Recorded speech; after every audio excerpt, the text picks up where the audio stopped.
how's it going, everybody? Welcome back to the channel and welcome back to Eagle Rising, the brand new update that is currently only available to Patreons, but we will be releasing very soon, so make sure to keep an eye either on their Discord or over on the Nexus page. But this brand new update to Eagle Rising adds in a brand new faction, the Germanic tribes of the North. And this update is actually pretty large and a pretty momentous moment with the mob, because not only do we get the brand new faction, this now replaces every single faction in the game, which is pretty big because this means that they can remove pretty much all of the vanilla Bannerlord assets. They've replaced all the bandits in this update as well, so there is now nothing besides the map itself that is really left over from Bannerlord. And as I mentioned, that is pretty big because now that allows them to really start to delve into actually crafting their own map of Calradia, deciding where certain factions go, how they can split up factions to balance them, make them more interesting and unique, and then look to start adding in stuff like the Greeks and the Persians, which are all planned and are going to be coming in future updates. And a lot of the work for them factions have already begun. The Greeks already have tons of assets, so I don't think it will be as long as getting the Germanic factions in and removing all the vanilla Bannerlord assets,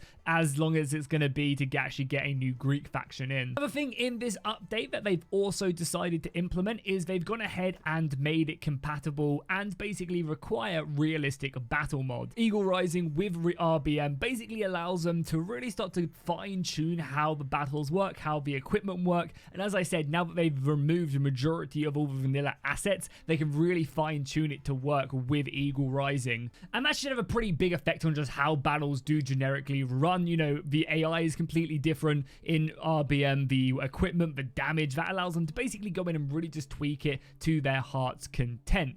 But with this update, we do have, as I said, the Germanic tribes, and this is probably the last update you'll see everybody kind of in their vanilla statue. I imagine in the next big update of this mod, they will look to start dividing up the tribes, making them very divided and not as powerful as these big blocks. I think they plan on for Rome to have them as just two kind of factions in a civil war rather than three, and then kind of implementing the Greeks over here to the right with some city-states as well, so individual factions like Sparta and Athens only having one settlement but being very powerful, which would be pretty cool. But yeah, as of right now, the Germanic tribes go ahead and take up where Sturgia were on the map, and right now they're in a pretty good position to push down and kind of take advantage of all the wars that are currently going on. As we can see, all of their lords have had their uniforms changed, so all the characters are in their own unique setup. I believe they've also changed all the names for the factions as well, so again, just being a lot more like lore appropriate and again immersing you in that world, which is really exciting. As you can see as well, all the vanilla, pretty much the majority of the vanilla outfits, stuff that just does not fit in the game, has now been removed, providing us with a bunch of more unique stuff to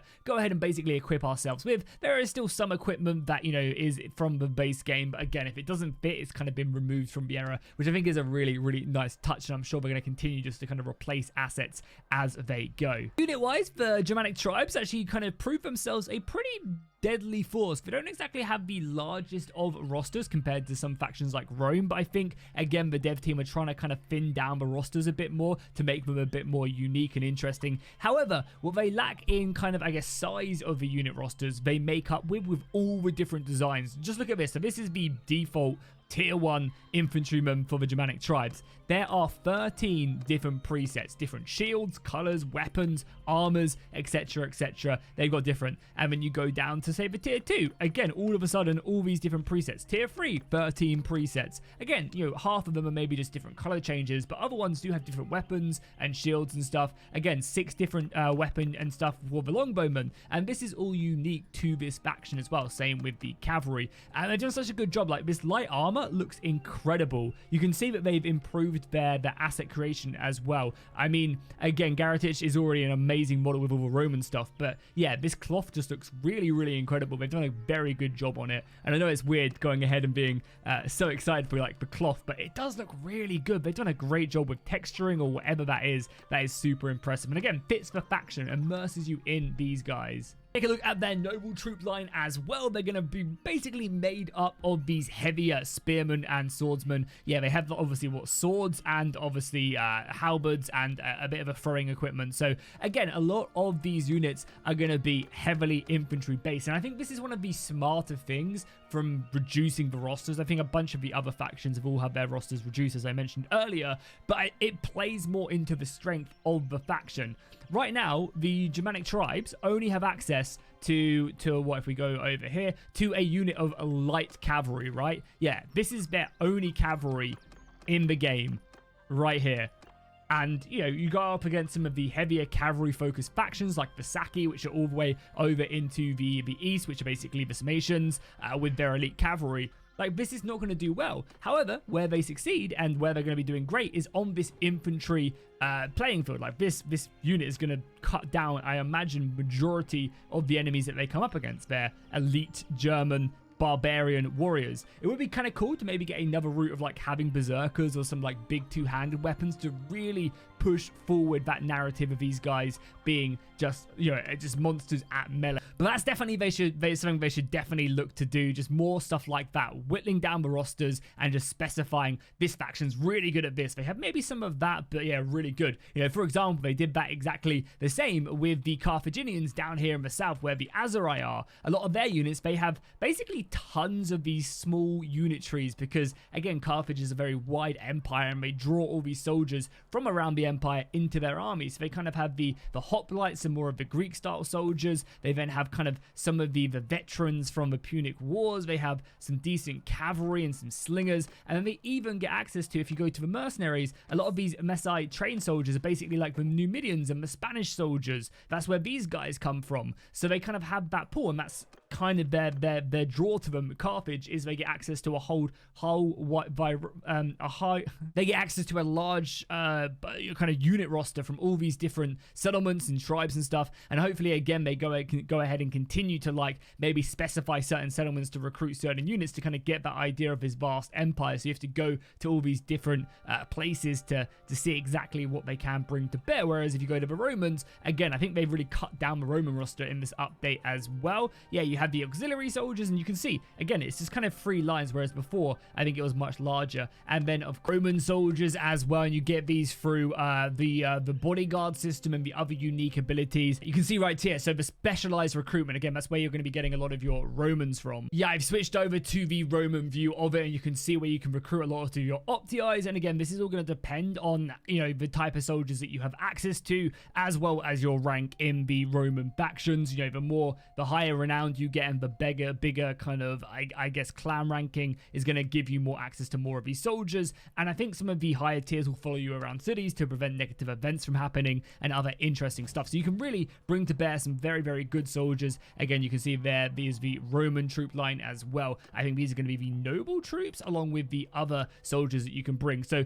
overall, this has been a really big update, and it's going to kind of really just kind of cement the mod in a very, very decent place for them to hopefully build upon as we go further and further forward with the Greeks. That's like an update I think a lot of people are really looking forward to. One of the factions, again, I think that just look beautiful, and one, if you haven't seen this one in a while, are the horse tribes to the east as well. They have some such beautiful units. The Sake provide themselves with just like really cool armors and unique weapons, and again, their cavalry just looks great and makes them a very potent force to fight. And one of the great things is that, you know, all the lords are unique in their names and also in their armors and stuff. So again, you don't kind of get kicked out of that whatsoever. Developers have also, I think, updated the sub mod as well with the latest version of the Europe map mod as well. So if you want to play this on the Europe map mod, you can also do that on Lemmy's Europe map mod with 1.2.8. Again, you can either do that when it's released, or you can go ahead and support them on Patreon for, I think, as little as like $3, and you'll get access to this. So it's a great way,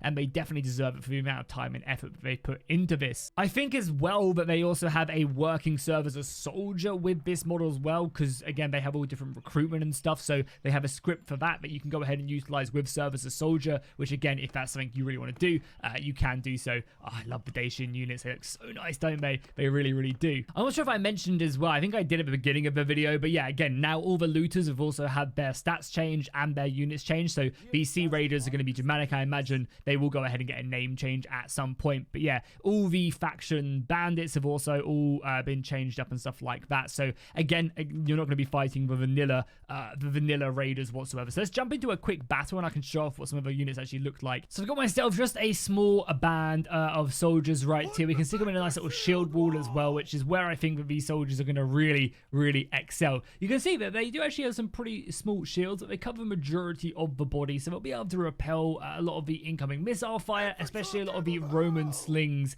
as well. They also have a lot of javelins. I think I have 8 to start off with. I think each of these soldiers also have a hand full of them as well, so they'll be able to throw multiple, and they even have a smallish spear to fight off cavalry. So they're going to be a very, very deadly infantry force and able to put down a lot of pressure with their throwing accuracy and other units. Again, the actual models look great. You can see these are going to be the tier 3s right there, much larger than their Roman opponents. You can see the shields do basically what they need to do, and a lot of the other damage coming in. You also get a nice little glimpse here as well if we go into shield wall, the custom swords that we have access to, and of course RBM. The AI is dramatically better on RBM. The shield walls, you can see, are very back and forth. There's no just like straight up killing. They're trying to get around my formation, and even the AI is a lot stronger as well. They even have a posture system as well, which is a system you don't really have to use if you don't want to, but you can do so to go ahead and just make combat a little bit more interesting. And you can see right here, again, I'll let him strike me, I'll counter strike him, and I can just basically keep on hitting him. But you can also see with how RBM works as well, there are weak points. If you hit someone with like if I'm like really close to him and I hit him with like this part of my sword, it won't do as much damage as say oh god, he was putting his shield away.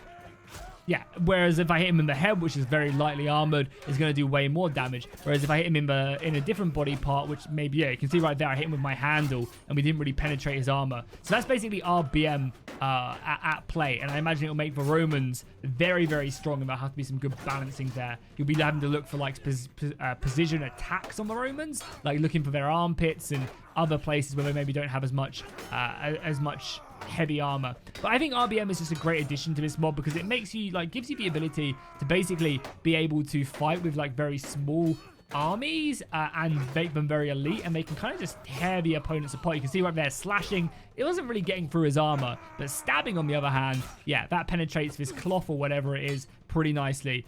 You can see right there I'm hitting the shoulder. So yeah, it's a really cool system where it kind of like specifies each body part very nicely. And yeah, that's going to be the new faction. That's going to be the Germanians. As I said, you can play this right now over on their Patreon, and I imagine it'll be releasing fairly soon to everybody over on Nexus Mods. Go join my Discord. Obviously, subscribe to the channel if you want to see more of this on the channel. And I'll see you guys in the next one.